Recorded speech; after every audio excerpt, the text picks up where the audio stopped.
to the distinguished representative of the Russian Federation.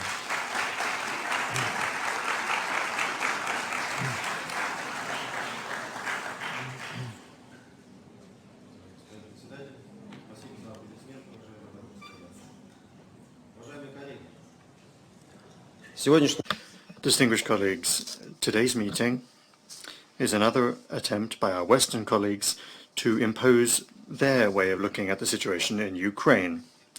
Taking any other view of the agenda items for the discussion of which we have been formally convened today would be difficult. It is entirely clear that the situation on the ground has changed fundamentally, and we are already now in the hot phase of the Ukraine conflict. We thought it would be useful in this situation to assess the situation on the ground in our statement, and also the prospects for the peaceful settlement of the crisis in Ukraine. I hope that with the time that has passed since the beginning of our special military operation in Ukraine, the majority of our colleagues from developing countries have got a clear understanding of what is taking place.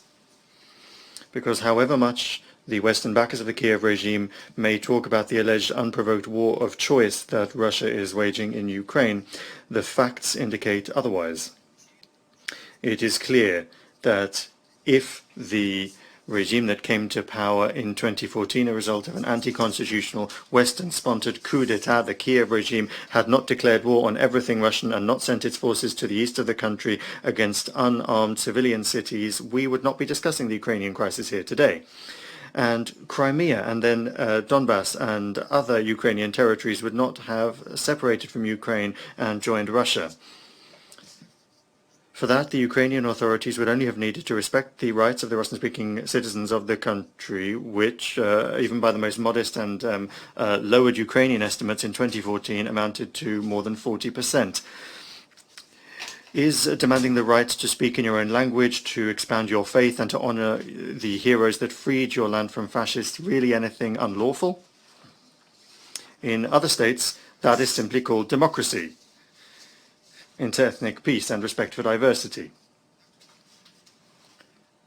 That is the stance that is taken on these issues absolutely everywhere apart from in post-Maidan Ukraine, where everything Russian has been declared outside the law, and the heroes have become those who during the Second World War, together with fascists, killed tens and hundreds of thousands of peaceful Jews, Russians, Roma, Poles, and of course Ukrainians.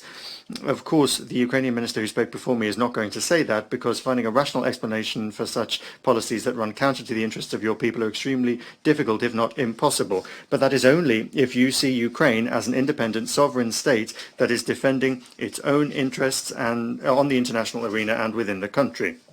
However tragic it may be, since 2014 it has not been possible to consider Ukraine such a state. Today, it is clear that the 2014 coup was staged, managed by Western countries, first and foremost the USA, for entirely understandable aims: to turn Ukraine into an anti-Russia, to arm it, and to prepare for a war with our country. And to do that, as we all now know, the Minsk agreements were used for that purpose, which neither Kiev nor its Western sponsors were ever planning to implement. Another job was to shift the conflict into the hot phase. And that is what took place in February 2022. And today we now all see how the Kiev regime, having lost almost all its own weaponry and expended the lives of hundreds of thousands of soldiers, is like a drug addict, managing to survive only thanks to massive injections of Western weaponry. And is trying to do everything it can to prove that it can defeat a nuclear power in order to acquire even more weapons. And in this vicious cycle, tens of thousands of young Ukrainians are dying, who, as we can see on social networks, are being picked up off the streets and without any particular training are being thrown into the Azov slaughterhouse. That is how they refer to the stalled, infamous counter-offensive of the Ukrainian armed forces in Ukraine. In order to distract the population from this uncomfortable reality and also the failure of the recent NATO summit, the Zelensky regime is using high-profile but militarily insignificant actions that are similar to those of international terrorists: the killing or attempted killing of public opinion leaders in Russia, the shelling of Russian regions, and also terrorist attacks such as yesterday's explosion of the Crimea Bridge. This is pitiable and seems similar to the throes of death. This gives rise to the question of what are Ukrainian interests in all of this? Where do their interests lie? We know where the interests of the West lie, to pit two fraternal peoples against one another in the good old colonial traditions, to try to weaken and bleed Russia dry as much as possible to prevent its re-emergence as a global power, or to try and delay the emergence of a new multipolar world. Getting rid of your old used up weapons in Ukraine, to test new weaponry there, and also to get more money out of taxpayers to rearm your own armed forces. And at the same time to give an opportunity for the arms industry to earn some money. Of course, that's not without self-interest for the upper echelons of power. Where are Ukraine's interests in all of this? To become an impoverished, deindustrialized country. That process, as we know, began immediately after the signing of the Ukraine-EU Association Agreement that has lost a large part of its working-age population as labor migrants to the West.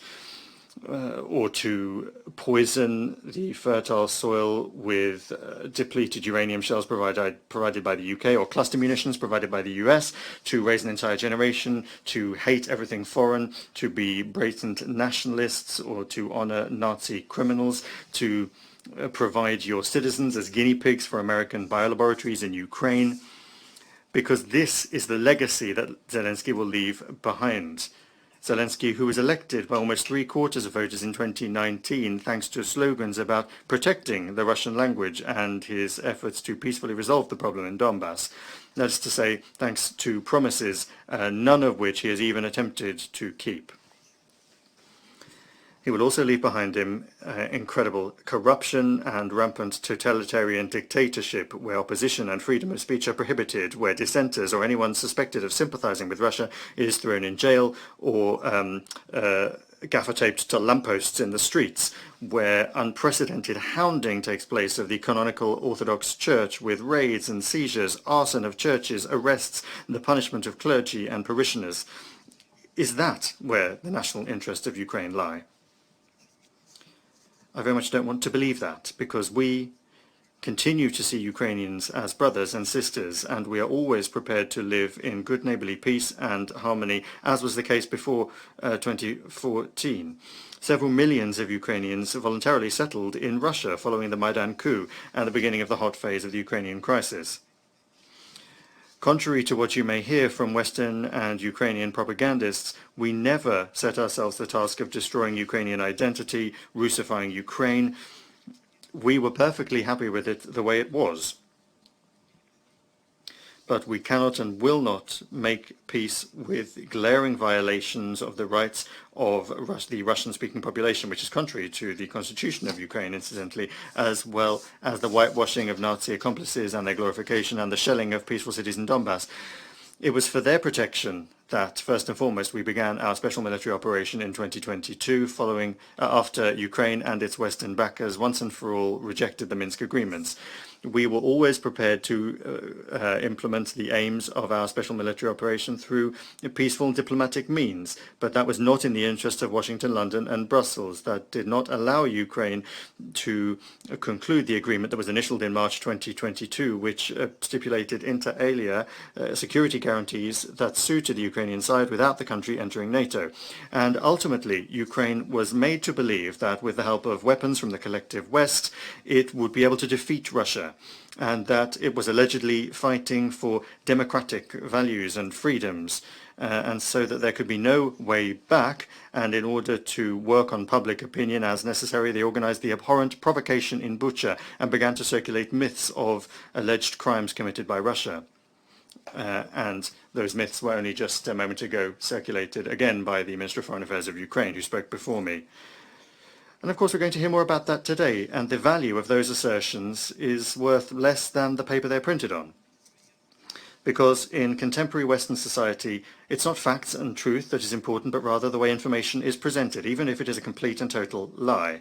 We've already been through this in the accusations of Russia's interference in American elections, the destruction of Flight MH17, the poisoning of Skripal and Navalny.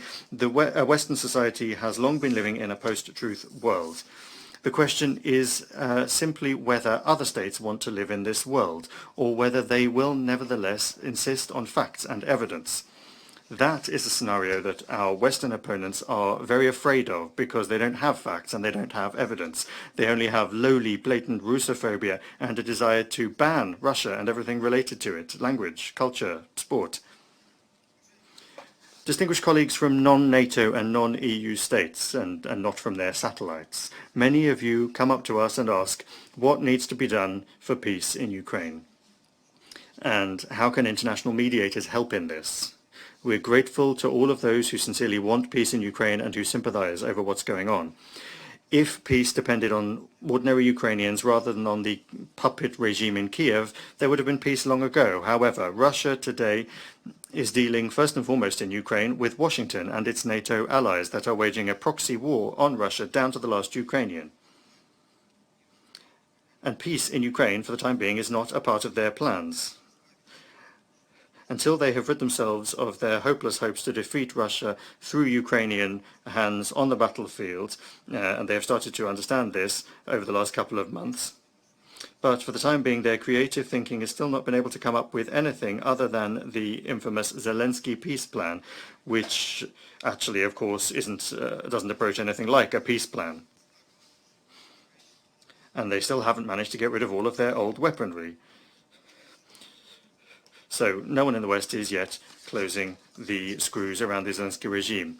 And now we have to solve the tasks of the special military operation militarily, to demilitarize and denazify the criminal Kiev regime, to destroy its logistics and energy infrastructure in order to weaken and nullify its military capabilities, and to ensure that never again will there be a threat to our country and our citizens stemming from Ukraine.